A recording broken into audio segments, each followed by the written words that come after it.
ہمیں توفیق نہیں دے رہا، جو ہم نے بالکل نہیں کیا. عزیز لارا صاحب سے میں ذکر کر رہا تھا، انہوں نے کہا تھا جی ذکر کر دیجئے گا. آج اگر طاقت کے ذریعے آپ اقتدار حاصل کر لیتے ہیں، آپ کو اگلے دن پتہ نہیں ہے آپ نے اس ملک کا کانسٹیٹیوشن کیا بنانا ہے، آپ کو اگلے دن پتہ نہیں ہے کہ اس ملک کی بیوروکریسی کا پورا سسٹم کیسے بنانا ہے، آپ کو اگلے دن پتہ نہیں ہے کہ اس ملک کا اکنامک سسٹم کس طرح بلڈ کرنا ہے.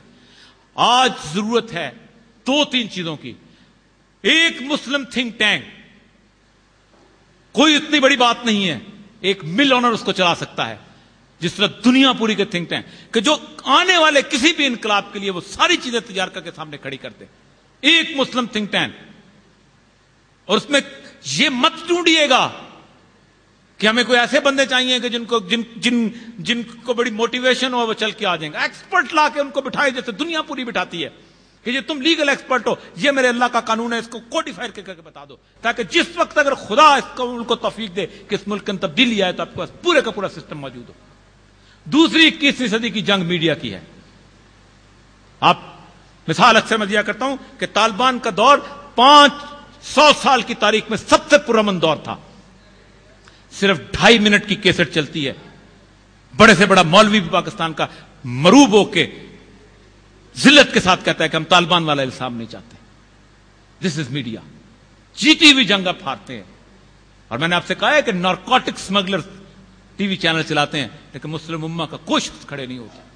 تیسری چیز جو ہے کہ آپ کو فتح علی گلن کی طرح آپ کو ایک ایجوکیشن سسٹم بلڈ کرنا ہے. اس ملک میں دو بہنیں قصوری کی بیوی اور اس کی بہن پورے ملک کا 25 سال کے اندر ایجوکیشن سسٹم ایک پورے لگے بندے سسٹم سے انگلش میڈیم میں کنورٹ کر دیتی ہے. کسی اسٹیٹ کی اسپانسرشپ نہیں ہے، کسی کی مدد نہیں ہے. تم نہیں کر سکتے تھے؟ کس کی طرف دیکھ رہے تھے اور کس کو جا کے جواب دو گے؟ کل ان سونے کے ہاروں کو لے کے جواب دو گے اللہ کے سامنے؟ پورے ملک کا سسٹم میرے آنکھوں کے سامنے دیکھتے دیکھتے 20 سال کے اندر تبدیل ہوا ہے.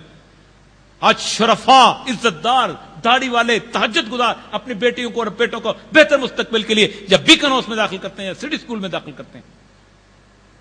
ہم ایک مقابلے کا سسٹم پیدا نہیں کر سکے. ہمارے چہرے کا رنگ اللہ کے غیرت کے نام پہ بدلا ہی نہیں. اور پھر کیا ضرورت ہے سوچنے کی کسی اور چیز کی؟ ہماری حالت وہی ہو گئی ہے کہ ہم انڈیا میں جو آپ لوگ کراچی کے لوگ ہیں بہت جاتے ہیں، میں 18 شہروں میں گھوم کے آیا ہوں.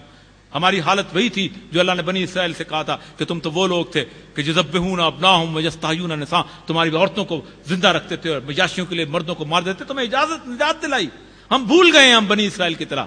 تو ہم کو اتنے لاڈلے نہیں ہیں کہ اللہ ہم پہ عذاب نازل نہ کرے گا.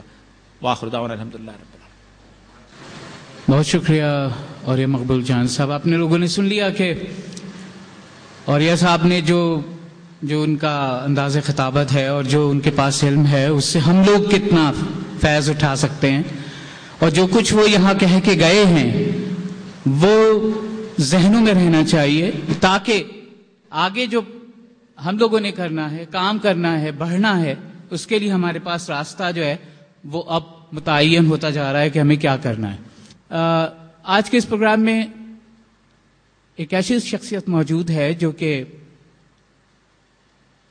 نوجوان اسکالرز میں انہوں نے اپنا خود مقام بنایا ہے. تشریف لا رہے ہیں انیق احمد.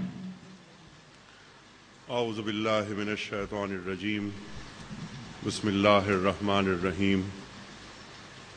هو الذی ارسل رسولہ بالہدی ودین الحق لیظہرہ علی الدین کلہ وکفی باللہ شہیدا.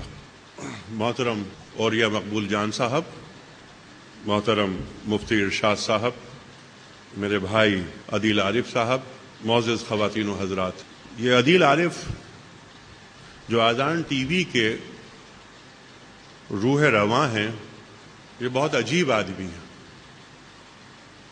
اور مجھے ان کے اندر ایک سچا اور پکا مجاہد نظر آتا ہے. مجھے اس نوجوان سے عشق ہے. اس کی وجہ صرف ایک، اور وہ یہ کہ اس کے دل میں تڑپ ہے. اللہ تعالیٰ عدیل عارف سے دین کا کام لے. میرے یہاں آنے کا جو محرک ہیں وہ عدیل عارف ہی ہیں. خواتین و حضرات، آج جو موضوع دیا گیا کہ امت مسلمہ کے زوال کے اسباب اور ان کا حل، اس پر طویل گفتگو انشاءاللہ ہوگی. بہت ساری باتیں ہیں، بہت سارے امکانات ہیں، بہت سارے تصورات ہیں. میں ان